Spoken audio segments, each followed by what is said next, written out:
और जिंदगी में अगर सही रास्ते पर चल पड़े तुम, ये दुनिया तुमको सलाम करेगी, और गलत रास्ते पर चल पड़े ये दुनिया तुम्हें मनोरंजन बना करके ताली बजाकर हंसी करेगी। यदि तुम किसी की बेटी हो, ससुराल जाओ, वहां दंगा करो, महाभारत करो, खूब लड़ाई करो, किसी को ज्यादा मतलब नहीं है। तुम्हारे रिश्ते बिगड़ेंगे, संबंध बिगड़ेंगे, मारी कूटी जाओगी, वहाँ से भगाई जाओगी। फिर तुम्हारे माता पिता टेंशन में पड़ेंगे कि हम तो सोचे थे छुट्टी हो गई, लेकिन छुट्टी क्या, इसने तो वहीं से सबको छुट्टी कर दिया है और फिर आकर यहीं बैठी है। ये ताड़ू का बुआ मत बन, गम खा ले, ससुराल में झुक कर रह ले। और पतियों से भी कहूँगा आप भी गम खा लो, नहीं तो पत्नी नहीं मिलेगी, पत्नी तो पत्नी कुतनी भी नहीं मिलेगी। बस घूमते रहोगे ऐसे। तो ये कोई खेल नहीं है। हर व्यक्ति को गम खाना चाहिए। पति की गम खाओ, पत्नी की गम खाओ, भाई की गम खाओ, माँ बाप की गम खाओ, सास ससुर की गम खाओ, और इतना गम खाओ कि गम खाते खाते तुम्हारे दिल की भी गम खत्म हो जाए, वो भी गम खत्म हो जाए। गम खाने में क्या क्या है? जय जय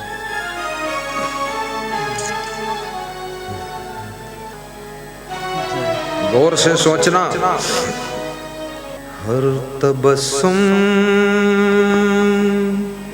खफा हो गया है। एक व्यक्ति गृहस्थ आश्रम से दुखी होकर पीपल के पेड़ की जड़ के पास में चबूतरे पर बैठ करके गा रहा है।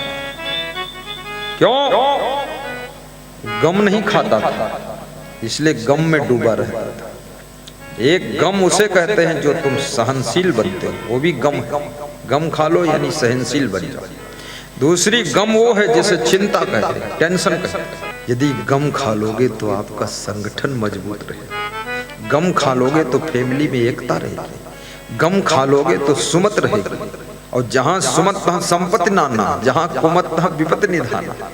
और गम खा लोगे तो चिंता नहीं रहेगी, प्रेम रहेगा आपस में, क्योंकि आपका नेटवर्क अच्छा रहेगा। अभी जैसे मैं यहाँ बैठा हूँ, मैं अक्टूबर से निकला हूँ। 1 अक्टूबर, 30 नवंबर होता है ना, जून सितंबर जनवरी अप्रैल नवंबर, 30 फरवरी 28 दिन की, बाकी सब 30 नवंबर निकला था। तब से अभी तक आश्रम नहीं लौटा, और आश्रम का नाम जब लेता हूँ तभी याद आती है। और आश्रम सब ठीक ठाक चल रहा है।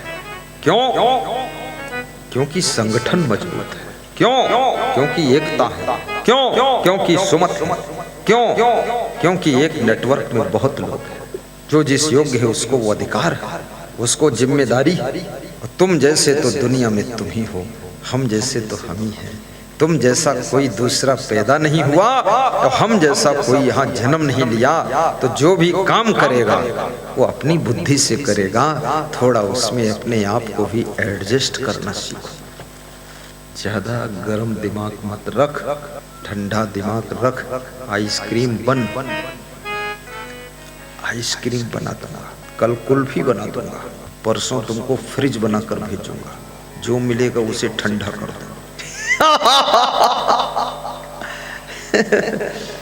ठंडा ठंडा।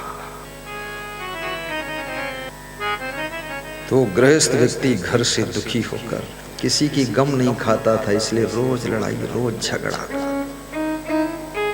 दुखी होकर पीपल के पेड़ के नीचे बैठा है।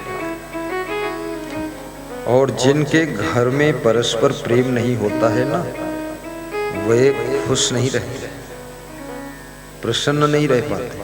उनका मन घर ही की टेंशन में लगा रहता है कि सब गड़बड़ है, पता नहीं कब बंटा धार हो जाए। और जिनके परस्पर प्रेम है उनका मन निश्चिंत और प्रसन्न चित्त रहता है कि सब ठीक है, कोई बात नहीं। और मैं अपने आश्रम कब लौटूंगा? जून में लौटूंगा। बीच में लौटने नहीं, देखने नहीं, जरूरत ही नहीं। और अभी नहीं, मेरा गुरु था तब भी गुरु ने कह दिया यहाँ जरूरत नहीं, तुम जो कर रहे हो वही करो। बोले तुमको उत्तराधिकारी तो बना दिया, लेकिन इधर मुड़ के मत देखना। तुमने कहा क्यों? अरे बोले इस बवाल में तुम कहाँ पढ़ोगे? तुमने कहा क्यों? अरे बोले तुम सबको ज्ञान देने के लिए हो, ये आश्रम के पचड़े में फंसने के लिए नहीं हो। तो हमने कहा जय हो क्षमा देव की, निकलो बाहर, चलो यहाँ से। मैं निकल पड़ा और चलते चलते खैराबाद धाम आ गया, तुम्हारे राजस्थान का। क्या माया माया करना है, क्या भरोसा है इस जिंदगी। ये मत सोचना कि नाराज होकर निकले इसलिए नहीं जाएंगे। क्या बात सोचते फालतू। रोज खुश हूँ और यहीं से मार्गदर्शन कर देता हूँ। हाँ, सब डिसिप्लिन एंड क्लीन और सब डेवलप फटाफट सिटिंग और प्रेम है, प्रेम है। अभी हमारे साथ में 31 साधक संत हैं। ये सब प्रेम है तभी तो रहते, नहीं तो कौन रहेगा। चिड़िया एक नहीं मिलेगी ढूंढे, और इनको हमसे प्रेम है, हमको इनसे भी प्रेम। ये जो हजारों लोग बैठे सत्संग सुन रहे हैं, प्रेम है इसलिए आए हैं, नहीं तो कोई आएगा ही नहीं। चाहे कुर्सी लगाओ, चाहे डबल बेड लगाओ, और चाहे आकाश में उड़न खटोला चला, कोई नहीं आएगा, कोई नहीं आएगा। ये प्रेम में ही लोग आए। कुछ लोग गुरु के प्रेम में आए हैं, कुछ लोग सत्संग के प्रेम में आए हैं, और कुछ लोग आयोजक ओम प्रकाश जी के प्रेम में आए हैं, और कुछ लोग विधायक के प्रेम में आए हैं, वो साहब बैठे ना, और कुछ लोग आपसी मित्रों के प्रेम में आए हैं, और कुछ लोग पूर्व जन्म से ही गुरु भक्ति है इसलिए आए हैं। सारा खेल प्रेम का है और कुछ नहीं है, बस एक ही है।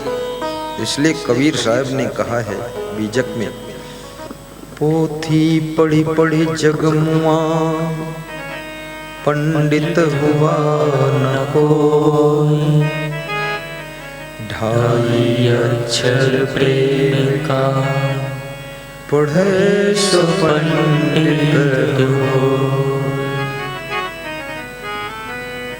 पंडित बना दूंगा तुमको, पंडित।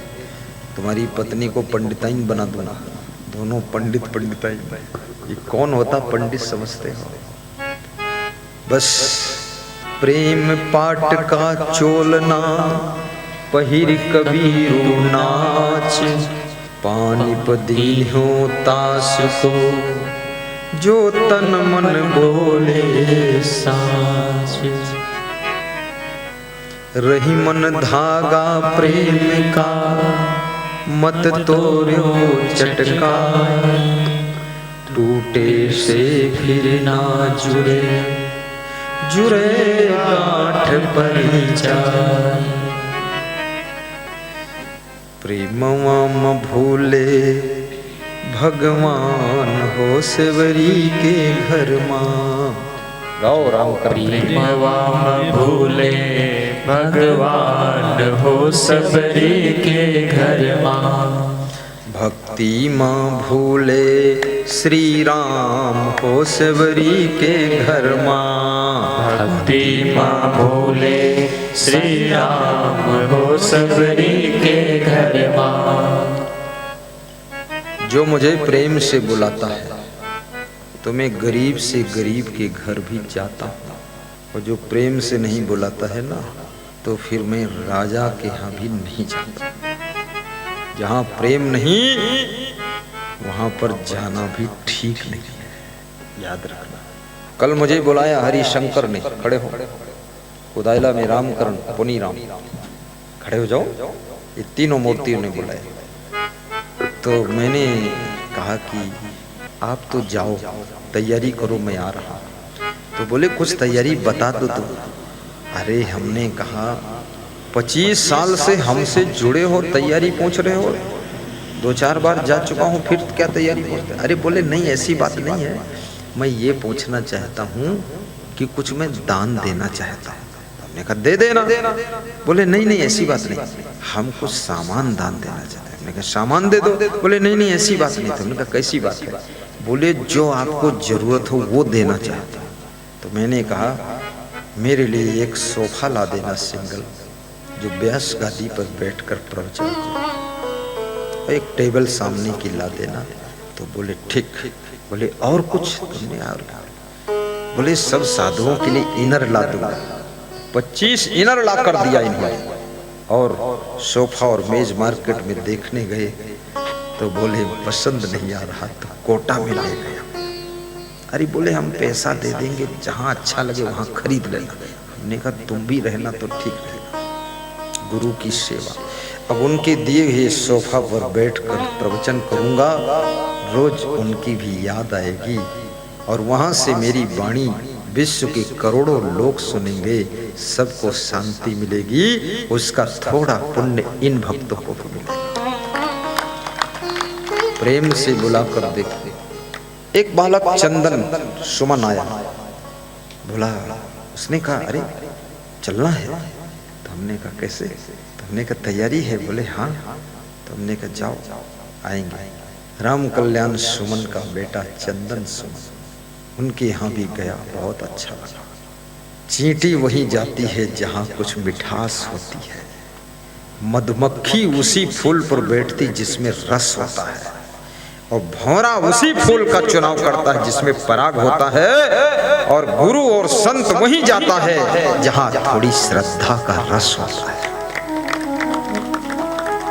भगवान राम जब सुग्रीव ने कहा कि मेरे राज्य में पधारिए, चरण रखिए प्रभु, राम ने मना कर दिया कि राजमहल के लिए नहीं आया हूं, और शिवरी ने बुलाया भी नहीं तो भी भगवान राम उसकी कुटिया में पहुंच गए।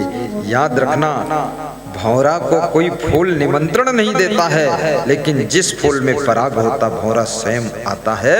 शिवरी भगवान को निमंत्रण नहीं देती है, शिवरी में भक्ति और श्रद्धा का रस है, इसलिए राम स्वयं आते हैं। जहां पर प्रेम का रस होता है वहां दुनिया आकर के बस जाती है। प्रेम रस पैदा होता है।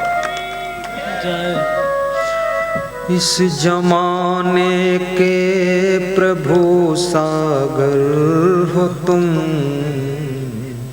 हर स्त्री चाहती मेरा पति सफल हो, मेरा पति उन्नति करे, मेरा पति प्रगति करे, मेरा पति स्वस्थ रहे। तो आधा स्त्रियों को एक फार्मूला बता देता हूं, सिर्फ और सिर्फ अपने पति से प्रेम का व्यवहार करना। दो प्रेम से भोजन दो, प्रेम से नाश्ता दो, प्रेम से बात करो, प्रेम से बोलो, तुम्हारे पति में 1000 गुनी शक्ति पैदा हो जाए।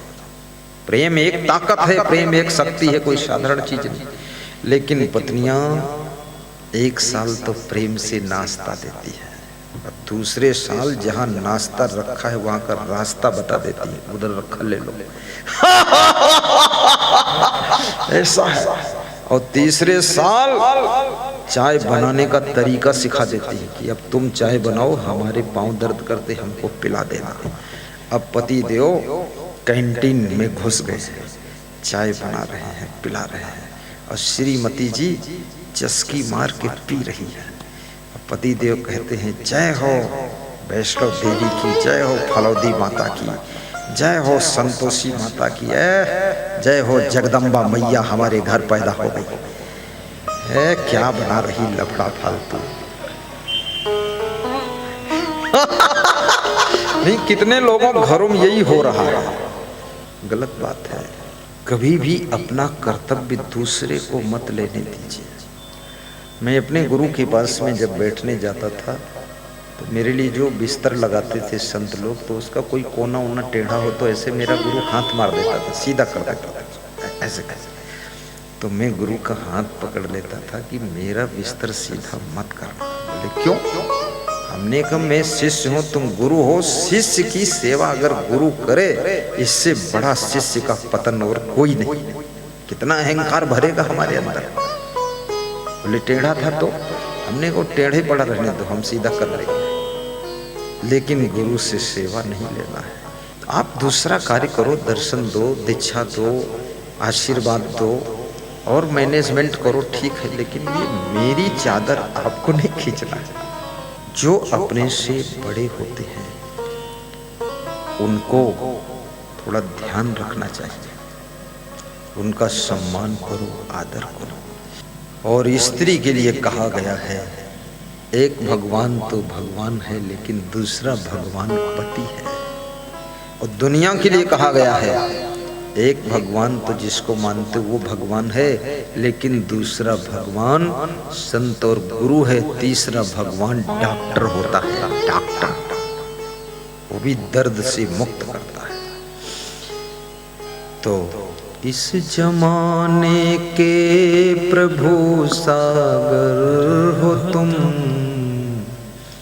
प्रेमियों के प्रेम के सागर हो तुम, प्रेमियों के प्रेम के सागर हो तुम। सारे प्रेमी सर झुकाने आ गए, बस तेरे दर पे सर झुकाने आ गए। बात दिल की हम सुनाने आ गए, तेरे दर पे सर झुकाने आ गए। नाव मेरी डूबती भव धार में, आसरा नहीं दूसरा संसार में, पार नैया हम कराने। और बात समझना, यदि आपकी वाइफ बीमार है, पार नैया तो चाहे भोजन भी बनाकर खिला देना।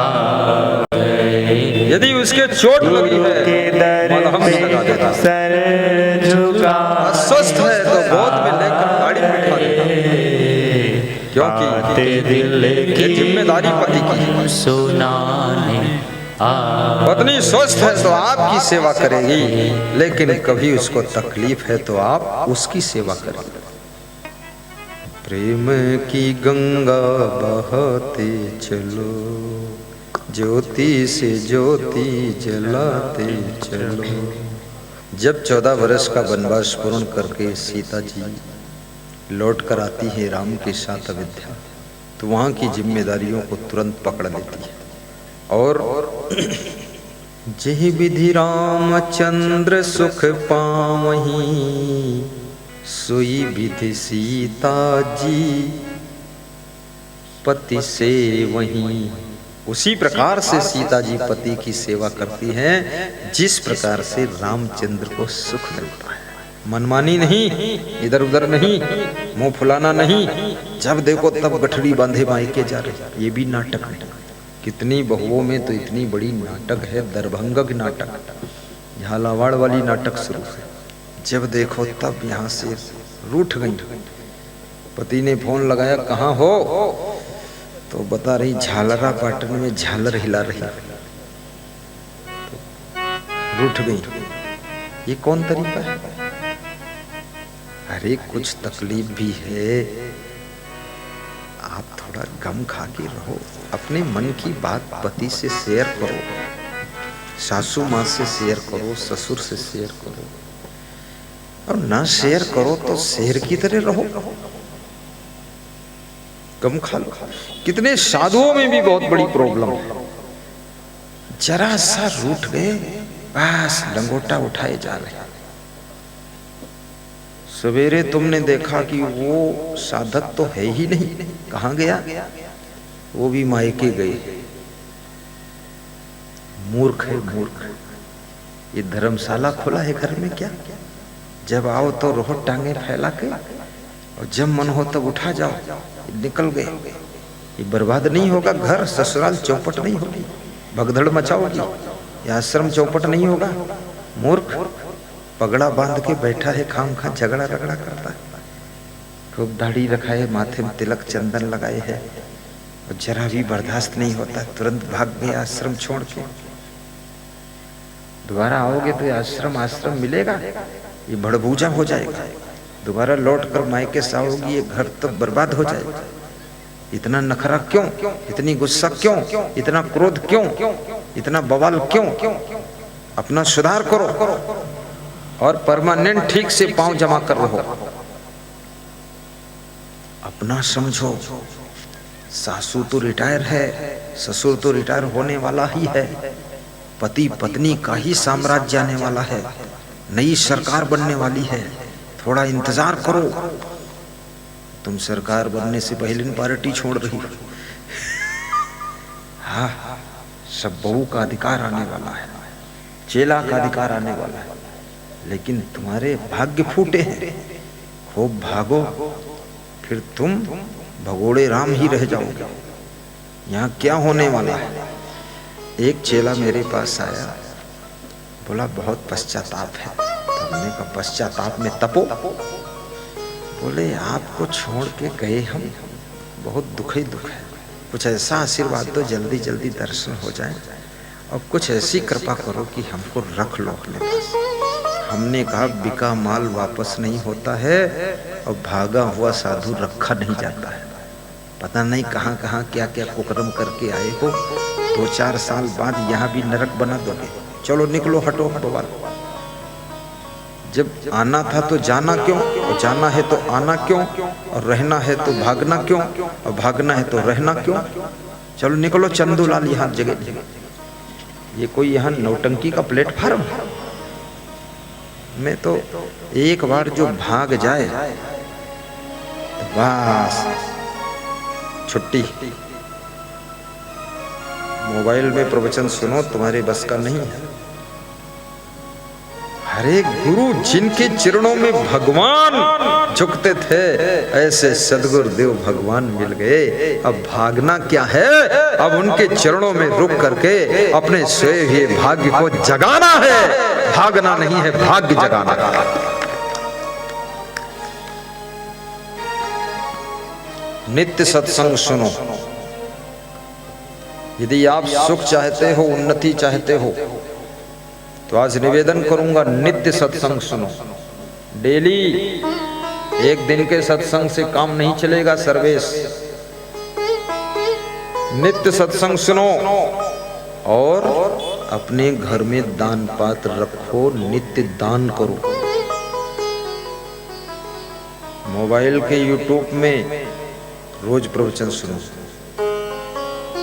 और 8:20 पर रात्रि में आस्था भजन चैनल में रोज प्रवचन सुनो।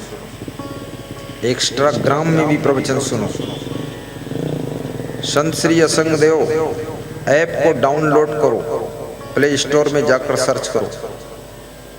सारा गुरुदेव का प्रवचन नया नया सब लाइव होगा। अपने मोबाइल में प्रवचन को सब्सक्राइब करो, उसमें पैसा नहीं कटता है, डरो मत। और सब्सक्राइब नहीं कर पाते हो, किसी से करवा लो, फिर हर प्रवचन तुम्हारे मोबाइल में सबसे पहले आएगा।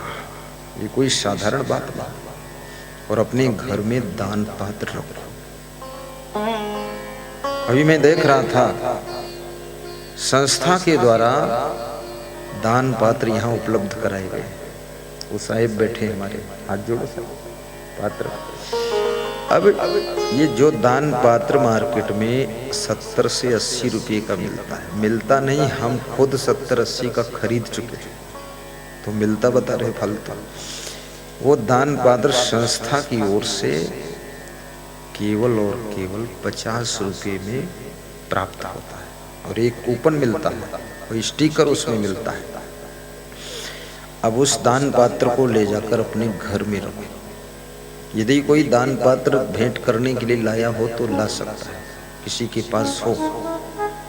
कुछ लोग लाते वहां बैठ, तो दान पात्र में जब दान डालो तो नीति शास्त्र कहता है, दारिद्र नाशनम दानम। दरिद्र का नाश, दारिद्र का नाश कैसे होता? दान करने से। और एक नहीं, हजारों लाखों लोगों के घर का दरिद्र मिटा है दान करने से। क्योंकि जब दान करोगे, दान का भाव होगा, तो तुम्हारे भाग्य में प्रगति होगी। तुम्हारा भाग्य, तुम्हारा किस्मत समझ जाएगा कि ये व्यक्ति दूसरों के लिए जीना चाहता, दूसरों को देना चाहता, धर्म बढ़ाना चाहता है, ये व्यक्ति भक्ति बढ़ाना चाहता है। इसलिए अब भाग्य देवता जाग जाते हैं और तुम्हारे घर में लक्ष्मी भाग कर आती है और तुम्हारी सेवा करती है। इससे बरकत होती है। ज्ञान दान करो तो ज्ञान बढ़ेगा, बुद्धि दान करो बुद्धि बढ़ेगी, प्रेम दान करो प्रेम बढ़ेगा। आपका घर, आपने धन से तो घर बनाया है, लेकिन धर्म के पथ पर चल करके अपने घर को मंदिर का रूप दीजिए। आपने अपनी संपत्ति से कार खरीदा है, लेकिन आप अपनी हृदय की पवित्र भक्ति से संस्कार भी प्राप्त कीजिए। संस्कार विहीन व्यक्ति जब कार में चलता है तो वो अंधकार में चला जाता है, अहंकार में चला जाता है। और संस्कार से भरा व्यक्ति जब कार में बैठता है तो याद रखना, वो व्यक्ति अपने संस्कार के कारण वो सफलता के द्वार पर पहुंचता है, मोक्ष के द्वार पर पहुंचता है, स्वर्ग के द्वार पर पहुंचता है। संस्कार स्वर्ग का द्वार खोल देता है, अहंकार नरक का द्वार खोल देता है। और याद रखना, आपका ज्ञान आपको कल्याण करा देता है। श्रद्धा लभते ज्ञानम तत्परः सहितेन्द्रियः ज्ञानम लब्ध्वा पराम शांतिम अचिरेण अधिगच्छति। श्रद्धावान को ज्ञान प्राप्त होता है। जिसे ज्ञान प्राप्त होता है उसकी पहचान होती है कि उसकी इंद्रियां उसके वश में हो जाती है और उस व्यक्ति के अंदर कल्याण के कार्यों के लिए तत्परता का जन्म हो जाता है। और जिसकी इंद्रियां वश में हो जाती है तो समझ लेना उसको ज्ञान प्राप्त हो गया। और ज्ञान जिसको प्राप्त हो गया, इंद्रियां वश में हो गई और धर्म के लिए तत्परता जिसके अंदर पैदा हो गई, उस व्यक्ति को फल क्या मिलता है? शांतिम अधिगच्छति। उसको शांति और प्रसन्नता और खुशी और आनंद की प्राप्ति होती है। इसलिए श्रद्धा को पैदा करिए। नहीं ज्ञानेन सदृशं पवित्रम ही विद्यति। ज्ञान के समान इस जीवात्मा को पवित्र करने वाला दुनिया में कोई नहीं। नाना अनास्त ज्ञानात् परम सुखम, नीति शास्त्र कहता है ज्ञान से बड़ा सुख देने वाला कोई नहीं। आप संसार में रहते हो लेकिन संसार के सत्य का ज्ञान आपको नहीं है।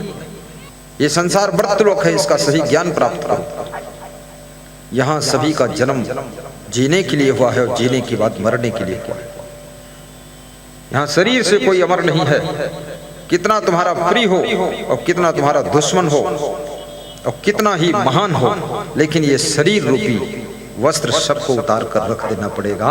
और आत्मा पंछी एक दिन इस शरीर के पिंजड़े को छोड़ कर जाएगा।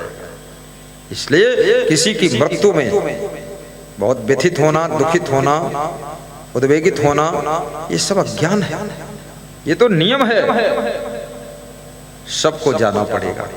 आएगा जब रे बुलावा हरि का, छोड़े के सब कुछ जाना पड़ेगा। लेकिन लेकिन लेकिन जाना तो पड़ेगा, पर कुछ यहाँ भी छोड़ कर चले जाओ। अपनी खुशबू छोड़ कर जाओ, अपना यश छोड़ कर जाओ, कीर्ति छोड़ कर जाओ, परोपकार का कोई स्तंभ बनाकर छोड़ कर जाओ। यहाँ कुछ ऐसा करके जाओ, कम से कम 100 वर्ष तक लोग तुम्हारे पद चिन्हों पर चलने की कोशिश करते रहे। ऐसा करके जाओ। जय हो। लोग कहें कि हमारे पूर्वजों ने। मैं गुजरात गया था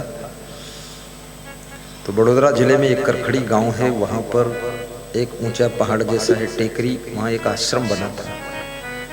तो मुझे वहां ठहराया तो सब भक्त आए, बोले हमारे पूर्वजों ने ये बनाया था गुरुजी। तुमने कहा कितने साल हो गए? बोले इसको तो हो गए होंगे 80-90 साल। 2 पीढ़ी गुजर गई, हम लोग तीसरी पीढ़ी में, चौथी पीढ़ी में। तुमने कि किसके लिए बनाया था? ये तो करोड़ों का है। बोले आपके लिए बनाया था? कोई साधु संत आए ठहरेगा, रहेगा। बोले हम अपने पूर्वजों को याद करते हैं कि इन्होंने इतना बड़ा काम कर दिया। अगर वृक्ष लगा दोगे, फलदार वृक्ष लगा दोगे, तो बिना बुलाए पंछी आकर के फल खाने के लिए बैठ जाएंगे डाल पर। और फूलों वाला वृक्ष लगा दोगे, बिना बुलाए भौरे, तितली, मधुमक्खी आकर के वहां गीत गाएंगे। और यदि वृक्ष को काट दोगे तो कोई आने वाला नहीं है। इसलिए याद रखना, कुछ ऐसा परोपकार का, सेवा का, धर्म का, भक्ति का वृक्ष लगा कर जाना जो आने वाली पीढ़ी भी उसका आनंद उठाती रहे, आनंद लेती रहे। व्यास आदि सभी की प्यास को बुझाने का प्रयास कर रही है। कबीर जब हम पैदा हुए जग हंसे हम रोए, ऐसी करनी कर चलो हम हंसे जग रोए। रो रो कर जन्म लिया था तुमने, लेकिन अब मुस्करा कर जिंदगी जीना सीखो, हंस करके जिंदगी बिताना सीखो और खुश होकर के इस संसार में मरना भी सीखो। जीवन की शुरुआत रोने से हुई है, लेकिन पूरी जिंदगी मुस्कुरा कर बीतनी चाहिए और मृत्यु भी आए तो हंस करके उसको अंगीकार कीजिए कि ये मृत्यु इस पुराने शरीर को चेंज करने के लिए आई है, नया शरीर मिलेगा। और ये मृत्यु यदि तुमने साधना किया है, तपस्या किया है, तो तुमको मोक्ष प्रदान करने आई है। जही मरने से जग डरे मेरे मने आनंद, कब मरी हूँ कब पाई हूँ पूर्ण परमानंद। कबीर साहब बहुत बड़ी बात कहते हैं, जिस मृत्यु से सारा संसार डरता है, कबीर कहते उस मृत्यु का नाम सुनकर मेरे मन में आनंद हो रहा है और मैं इंतजार कर रहा हूँ कि कब मरूंगा, कब उस परम आनंद को प्राप्त करूंगा। अभी जिंदगी में तो आनंद है, ये शरीर का भी झंझट खत्म हो जाए, फिर मोक्ष का सुख मिले, परम आनंद है। इसलिए कबीर मृत्यु से डरते नहीं, मृत्यु से कभी मत डरो। जिंदगी ऐसी बना जिंदा रहे दिल शाद, तू न हो दुनिया में तो दुनिया को आए याद, तू दुनिया को आए याद, तू ऐसी जिंदगी होनी चाहिए। जीना ऐसा जीना हो कि जी न किसी का तड़पाए तू, और मरना ऐसा मरना हो कि मरकर फिर न आए तू। हर तबस्सुम खफा हो गया है, हर तमन्ना जुदा हो गई है। निराश से व्यक्ति के, उदास से व्यक्ति के ये बोल है, सब तरफ से आशा टूट गई है। अब ये बोल रहा है व्यक्ति कि सब जीने का अब कुछ बचा नहीं, लेकिन नहीं, यदि यहाँ तुमको प्रेम है तो अभी भी जीने में रस है। प्रेम विहीन व्यक्ति रसहीन हो जाता है, फिर जिंदगी सूखी सूखी हो जाती है। हर तबस्सुम खफा हो गया है, हर तमन्ना जुदा हो गई है। ए गमी यार तेरी बदौलत, जिंदगी क्या से क्या हो गई है। गम गम गम गम यानी ये चिंता, ये टेंशन, स्ट्रेस, ये तनाव, ये दुख, ये दर्द, ये पीड़ा, इसके बीच में जिंदगी क्या से क्या हो गई। कितने सुंदर थे बचपन में, अब कितने बंदर जैसे दिख रहे हैं। मन में शांति नहीं है, अहंकार बहुत है, शांति नहीं। हे गमी यार तेरी बदौलत, जिंदगी क्या से क्या हो गई है। जिंदगी क्या से क्या हो गई है।